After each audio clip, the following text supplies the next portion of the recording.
Hey guys and girls, this should be part 3 of my series on living with anxiety and depression. And I don't necessarily remember where I left off with the last video, but I'm just going to kind of go, freestyle on this and try to pick up where I left off.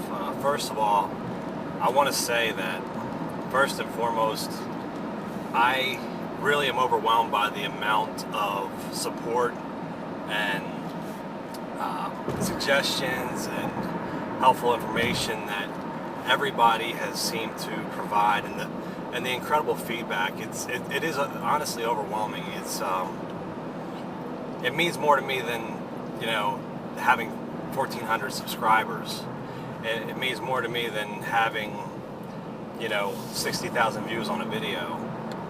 Just to even get 100 views on these videos, or a couple hundred views on these videos, means a lot, because really I wanted to set out to help people, and that's what I intended to do. And really, in a lot of ways, talking about this has been therapeutic. It's one of those things that if you're dealing with depression and anxiety, I strongly recommend that you find some way, somehow, some form to express those feelings, to get those feelings out in the open, to be able to talk to somebody else.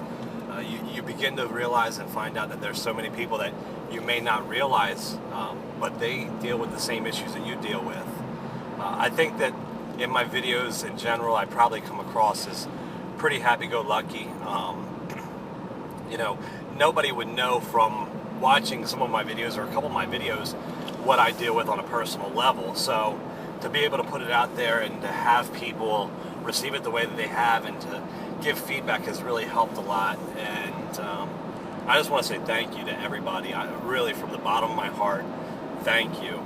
For those of you who are still waiting for more entertaining videos and game-related videos, they'll come back. They'll be back. But for right now, this is something I have to do. So I appreciate the patience while I'm doing these things.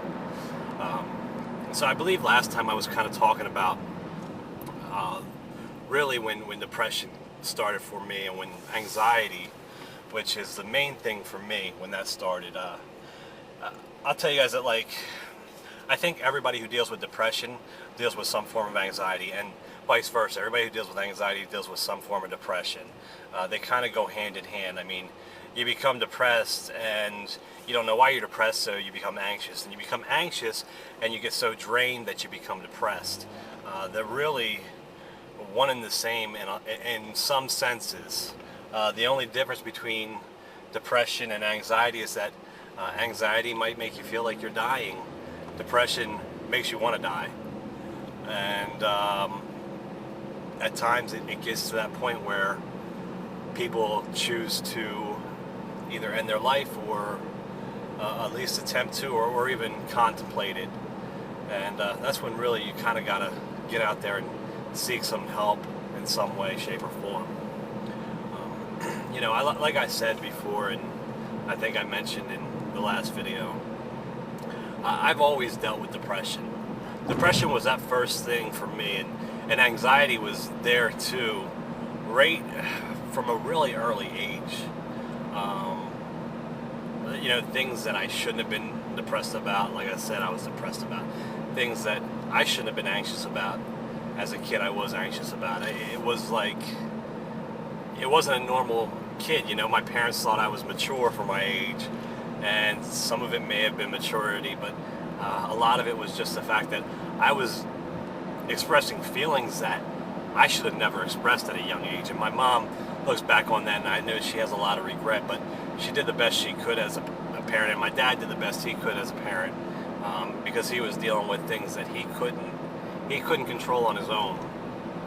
And I'm very fortunate that I was blessed with two incredible parents who have been supportive through all of this. Anyways, dealing with the depression and stuff when I was a kid was something that I could deal with. I could always manage, and even now, I could manage through the depression. The depression wasn't that bad to me, because when you become depressed, you really just don't care at times, and that's how it is for a lot of people who are depressed. you have no care about anything. It's like, well, nothing brings you joy, nothing brings you happiness. It was the anxiety that always hindered me to extreme levels. Um, when I really started to deal with anxiety full blown, probably one of the worst things that I could have ever done was I had a doctor who prescribed me Xanax. And Xanax doesn't take care of the problem. I just want to encourage any of you out there who, if you've dealt with anxiety, if it's been recommended that you try Xanax and you have a doctor who's recommending prescribing it to you, avoid it at all costs. Xanax is incredibly habit forming. It helps to take the edge off. I'm not going to lie to you, it really does.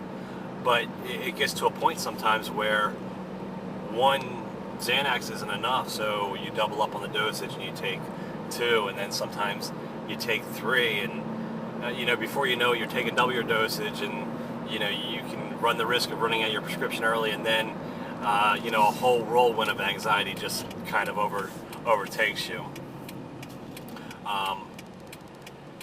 I remember when I really started to take Xanax on a regular basis, and it's weird to think back to this, but my first date with my wife, I remember that date. I was so nervous, and that nervousness is normal. I mean, anytime you go out with a beautiful girl, or